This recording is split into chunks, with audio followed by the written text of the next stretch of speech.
Take a look at race number 13 on Friday at Pimlico. It's the Grade 2 Black Eyed Susan Stakes. It's a mile and an eighth with a purse, $300,000. Let's take a look at this field of 12. One horse, Sacred Wish, at 10-1, written by John Velasquez. 2 races back, Sacred Wish broke her maiden at Oaklawn, winning by 4. Next time out, they stretched her out, Gulfstream Park Oaks, where she finished second behind Affirmative Lady. Affirmative Lady recently ran in the Kentucky Oaks. She finished very disappointing 11th. Getting 10-1 on the one horse, Sacred Wish. At 20-1, 2 horse Pate. 3 races back, Pate broke her maiden at Oaklawn. Next time out, ran in a stakes race. She finished second, losing by a neck. Last time out, stretched out, Grade 3 Fantasy. She wanted nothing to do with that stretch out. She finished 6th, losing by 8 1/4. Getting 20-1 on the 2 horse, Pate. Then there's your 3 horse at 10-1 is Hoosier Philly. It's been a tale of 2 different horses. There's the 2-year-old Hoosier Philly and the 3-year-old Hoosier Philly. As a 2-year-old, this horse could do nothing wrong. Broke a maiden at Churchill. Next race after that, the Rags to Riches, she won that race by 7.5, and he stepped up into Greater Stakes Company. She won the Golden Rod by 5. She could do nothing wrong. She was the early favorite to win the Kentucky Oaks. Some people even had her competing in the Kentucky Derby. She made her debut at the Fairgrounds in the Rachel Alexandra. She was 2-5, and boy, did she disappoint. Finishing 3rd, behind by 8.5. Next race out in the Fairgrounds Oaks, the betting public made her the favorite again.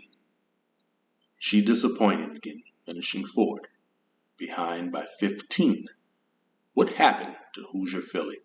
I don't know, and I haven't heard a good explanation from Tommy Amos. She's just been 2 totally different horses. I don't know what it is. I mean, did she just not like the Fairgrounds? Did she not like New Orleans? Was Mardi Gras just too much for her? I don't know what it is, but she's just been a totally different horse at the age of 3. She's got some nice workouts coming into this one. She's got some really sharp workouts, but going into the Rachel Alexandra, she had sharp workouts. I mean, she works out well in the morning. I'm not sure what's going on with Hoosier Philly. Getting 10-1 on the 3 horse. At 6-1 is the 4 horse, Malaza. You can't question her form. She's won 3 in a row. Broke her maiden at the Fairgrounds by 3 1/4. She won an allowance race by 3 after that. And they ran her in a stakes race. She won that race by a length at Oaklawn. Now, what I don't like that speed figure from that stakes race, but I'm going to tell you what happened. That was a snail's pace. 1:15 4, 6 furlongs. Oh man, they were moving slow in that one. That's a big reason for that slow speed figure. Brad Cox won this race last year. Put Ron Terrell's aboard. I will use the 4 horse Merlaza at 6-1 on my tickets.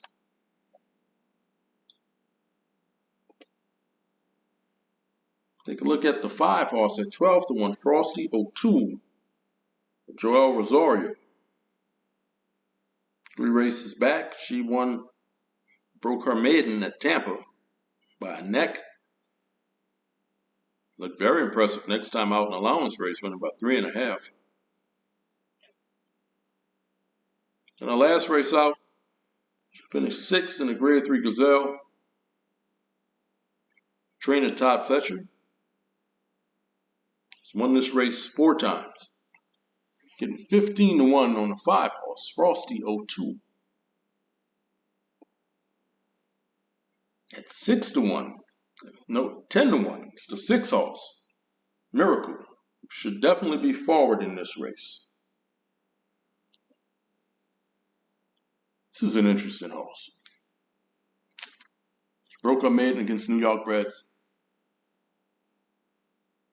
Then after that, she ran 3 stakes races against New York breds. She did well. A couple seconds in the third. She went to the Rachel Alexandra, where she finished second in that race, behind Pretty Mischievous.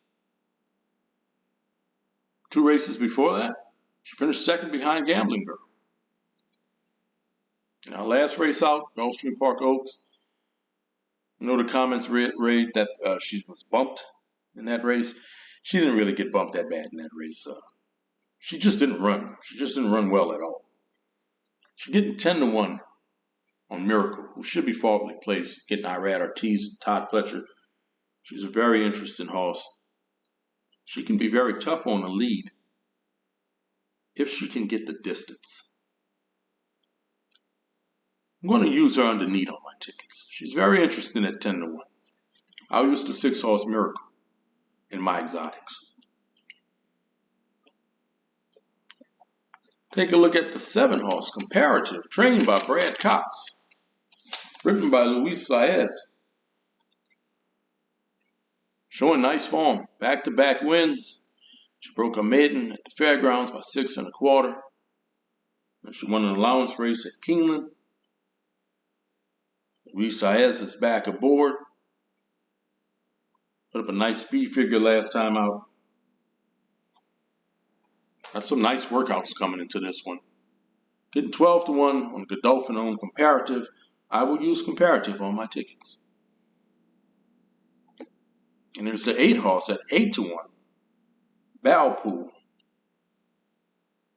Has won 3 out of 5 races. And Manny Frankel's aboard. Well, she wins. She's 3 for 3 with Manny Frankel. Getting 8-1 on Valpool.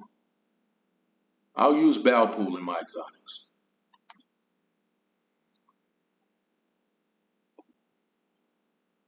Then there's your morning line favorite. At 7-5, the 9-horse Phaser, trained by Bob Baffert, has won this race 3 times. You want to talk about excellent form? She's a perfect 5 for 5. She's showing increasing speed figures. She's winning by larger margins. Getting Flavian Pratt aboard.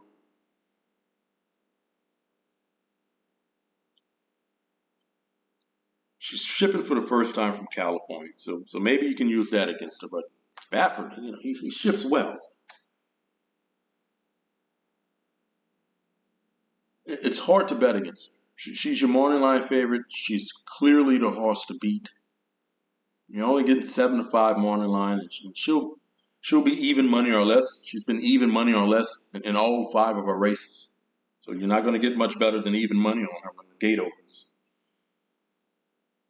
I will use the 9-horse, Phaser, on my tickets. Then there's the 10-horse at 15-1, Tax. His only win, her only win, was against maiden claiming $50,000 horses. Last race out, she finished second in the Grade 3 Fantasy Stakes. One thing she does is her last 4 races, 3 of her last 4 races, she's made up the superfecta at pretty good odds. You're going to get some pretty good odds on her in this one. 15-1 on the 10-horse Taxed. 30-1, here's a long shot. 11-horse Cats in the Timber. Taking a nice step up in class. She's put together a few wins, though. Those speed figures, they're not going to cut it in this one. You're getting 30-1 on 11-horse Cats in the Timber. And the closeout to field is 12-horse Towhead at 20-1, written by Tyler Gaffleone. Out of 10 races, Towhead has 2 wins. They've come against maidens. In an allowance race, that race on turf that Towhead won was actually declared a no contest. Getting 20 to 1 on the 12 horse Towhead.